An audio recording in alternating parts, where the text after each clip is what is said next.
seperti itu Pak. Ya silakan. Baik. Yesaya berapa dulu, tadi? Pak. Yesaya berapa tadi? 65 ayat 20 dan 23 Pak. Langit dan bumi yang baru.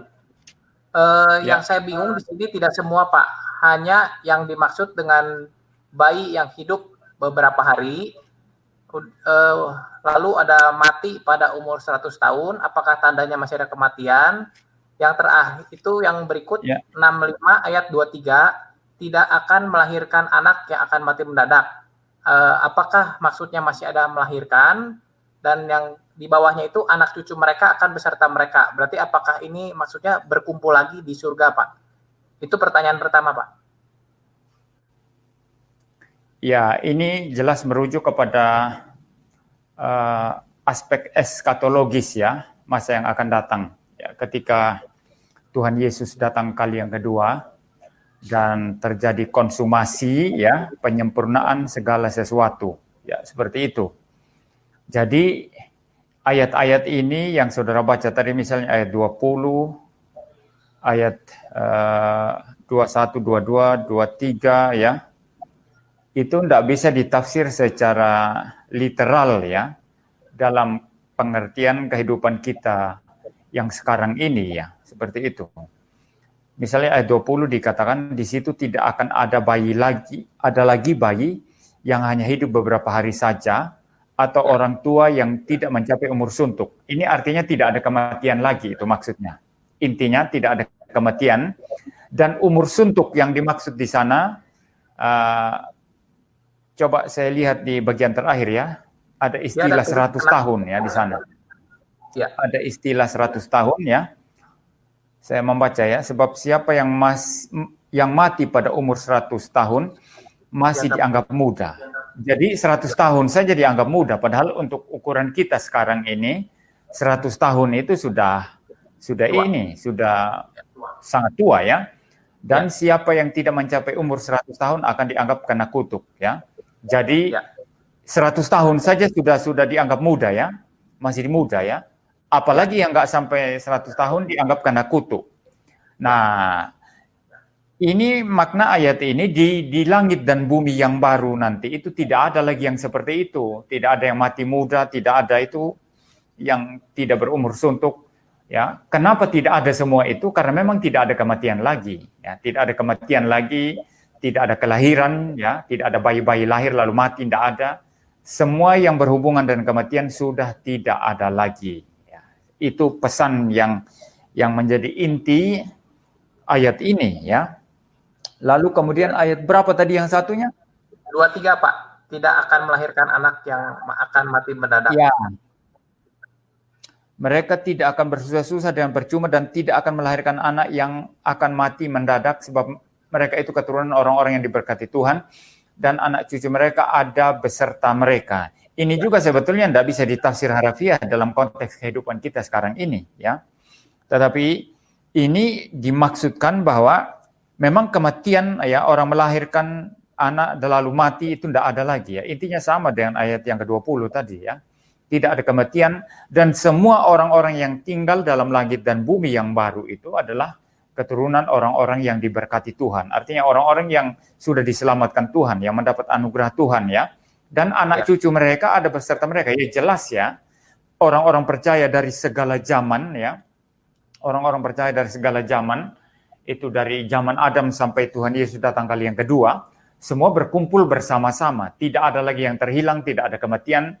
Jadi baik kakek nenek moyang ya, kakek-kakek, nenek-nenek beserta cucu-cucu sampai generasi di mana Tuhan Yesus datang kembali, itu akan tinggal bersama-sama dengan harmonis, rukun dan damai, tidak ada pertengkaran, tidak ada peperangan, dan kita punya hanya satu presiden atau satu kaisar, yaitu Yesus Kristus yang memerintah kita di dalam rupa atau natur manusianya. Jadi kita bisa lihat dia sebagaimana kita melihat seorang manusia, ya. Jadi dalam natur manusia Kristus, dan tentu saja kalau kita bicara natur manusia Kristus tidak dapat dipisah dari kealahannya, karena dua natur itu sudah bersatu selama-lamanya, tidak bisa dipisah.